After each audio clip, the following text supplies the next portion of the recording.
Hello बच्चों, आज हम एक बार फिर सॉलिड स्टेट्स चैप्टर से एक नए टॉपिक्स को लेकर आए हैं। और आज हमारा जो टॉपिक्स है वो इस प्रकार से है, गोले की त्रिज्या और यूनिट सेल के किनारे के बीच संबंध। Relation between radius of a sphere and side of unit cell. फलक केंद्रित इकाई सेल में, in face centred unit cell में, गोले की त्रिज्या यानी रेडियस ऑफ ए स्फीयर और यूनिट सेल के किनारे के बीच संबंध। Relation between side of unit cell. तो आइए हम लोग देखते हैं कि आखिर इस गोले की त्रिज्या और यूनिट सेल के किनारे के बीच संबंध किस प्रकार से ज्ञात किया जा सकता है। जैसा कि इससे पहले के लेक्चर में हमने आपको बताया कि यूनिट सेल कई प्रकार के होते हैं, जिसमें आज का जो टॉपिक्स हमारा है वो है फलक केंद्रित यूनिट सेल में गोले की त्रिज्या और यूनिट सेल के किनारे के बीच संबंध स्थापित करना है।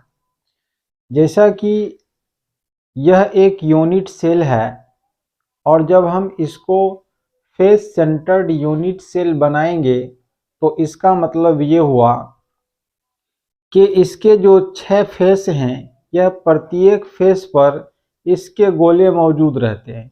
यानी यहाँ भी गोला रहेगा और यहाँ भी रहेगा, यहाँ यानी 6 फेस हैं, सभी फेस पर इसके गोले मौजूद रहते हैं। तो इस प्रकार से इस दोनों के बीच क्या संबंध होगा, आइए हम उसको जानने का प्रयास करते हैं। सबसे पहले हम एक स्ट्रक्चर बनाते हैं। इस प्रकार से फलक केंद्रित यूनिट सेल का एक संरचना हम बनाते हैं और इस संरचना के ज्यामितीय अध्ययन से यह पता चलेगा कि गोले की त्रिज्या और यूनिट सेल के किनारे के बीच क्या संबंध है। तो यहाँ पर फलक केंद्रित यूनिट सेल में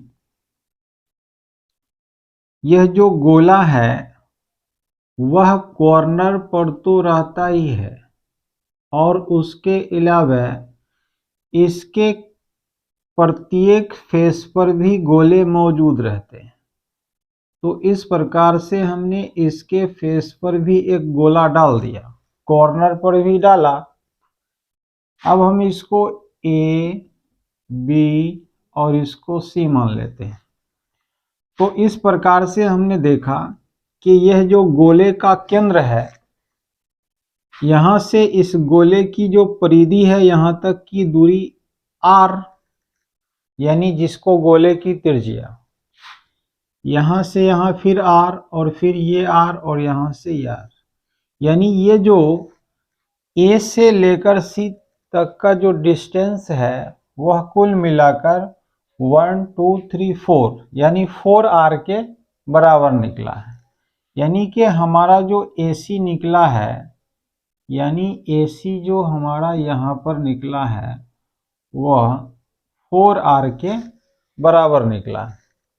अब हम यहाँ पर लिखेंगे कि मान लीजिए यूनिट सेल के किनारे की लंबाई स्मॉल a है और गोले की त्रिज्या स्मॉल r है।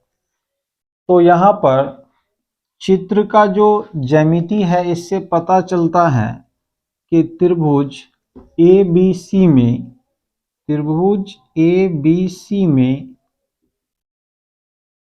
AC स्क्वायर बराबर AB स्क्वायर जोड़ BC स्क्वायर, यानी यह एक समकोण त्रिभुज है जिसमें AC एक ऐसी भुजा है जिसका वर्ग अन्य दो भुजाओं के वर्गों के योगफल के बराबर होता है, जैसा कि त्रिकोणमिति के अध्ययन में आपने पढ़ा होगा।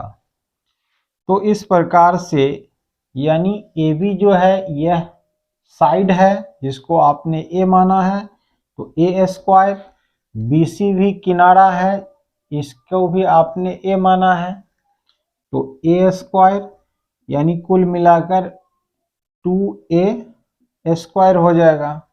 या AC, यह जो AC है वो 4R के बराबर है, तो यहाँ पर हम लिख सकते हैं 4R का होल स्क्वायर बराबर 2A², या 4 चौक 16, R² बराबर 2A², या R² बराबर 2A² बटे इधर चला जाएगा 16, 2 अठे 16, या यहाँ पर हम लिखते हैं कि R² बराबर A² बटे 8, इसलिए R बराबर क्या हो जाएगा A² बटे 8 का अंडर रूट। अब हम इसका वर्गमूल निकालेंगे तो क्या हो जाएगा R का वैल्यू, यानी कि इसका वैल्यू हो जाएगा A बटे 8 का वर्गमूल हो जाएगा 2√2, यानी कि R का वैल्यू हमारा निकल गया A बटे 2√2। इस प्रकार से फलक केंद्रित यूनिट सेल में गोले की त्रिज्या और यूनिट सेल के किनारे के बीच संबंध हमारा निकल चुका है। हमारे टॉपिक्स का हल यहीं पर समाप्त होता है। हम अगले टॉपिक्स में फिर इसके दूसरे प्रकार में गोले की त्रिज्या और यूनिट सेल के किनारे के बीच संबंध को एक बार फिर लेकर आएंगे। तब तक हमें आप इजाज़त दें। Thank you. जय हिंद, जय भारत, खुदा हाफ़िज़।